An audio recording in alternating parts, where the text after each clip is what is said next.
Pro video. This video is how to create titles for your Netflix original or other video project.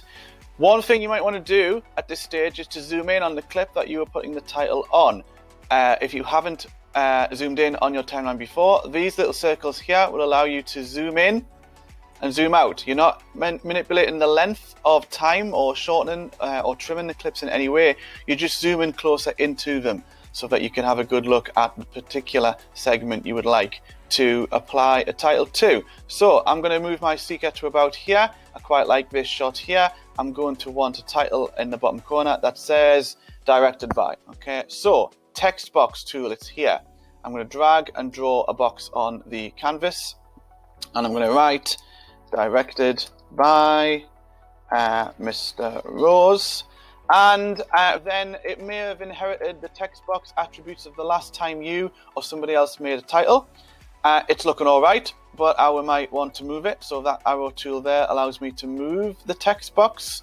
I would use this safe area and make sure that your title is inside the middle one, not that one, and certainly not too close to the side of the screen. This safe area is designed with the golden ratio and various other composition aspects in mind, and as such it will look better and safer if you are in the safe area. If your safe areas aren't on, right click, go to safe margins. Okay, something that might happen is that when you preview your finished clip on a screen, a cinema screen, a monitor somewhere, a mobile phone, any device, you might not be in charge of whether or not that device clips certain parts of your outside frame.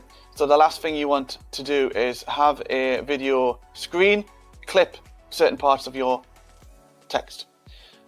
Once you've got your text box in a place you are happy with it, you can, again using the text tool, select all of the text, and in the effects controls, which if it's not on, you can go to Window and Effects Controls, a drop down with various text attributes I'm sure you have seen before. For example, size, for example, font.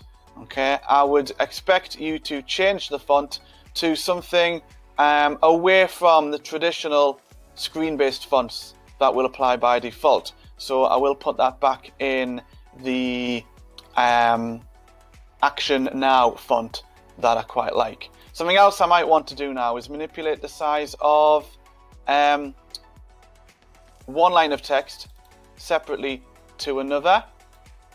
Quite happy with that. Okay, and I'm going to touch it down a bit now that I've manipulated the size a bit. There we go. And I'm also going to maybe animate this, because at the moment if I preview it, it just appears, then eventually it disappears. Doesn't look too terrible, but I'm going to go to my effects. Again, if effect is not on, Window, Effects. I'm going to type or retype. Cross dissolve. Click, drag, hold. Put it on the beginning of the clip. Click, drag, hold. Put it on the end of the clip. And that's looking more like a industry standard title template.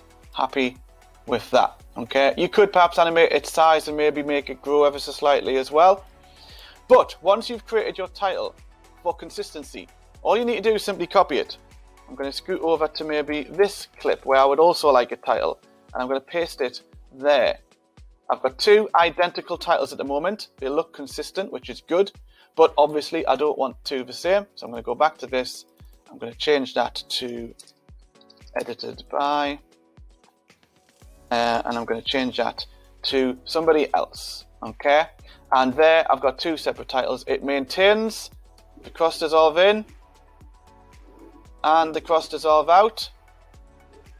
Okay, and we have a template we could now copy and paste however many times we needed elsewhere in the future.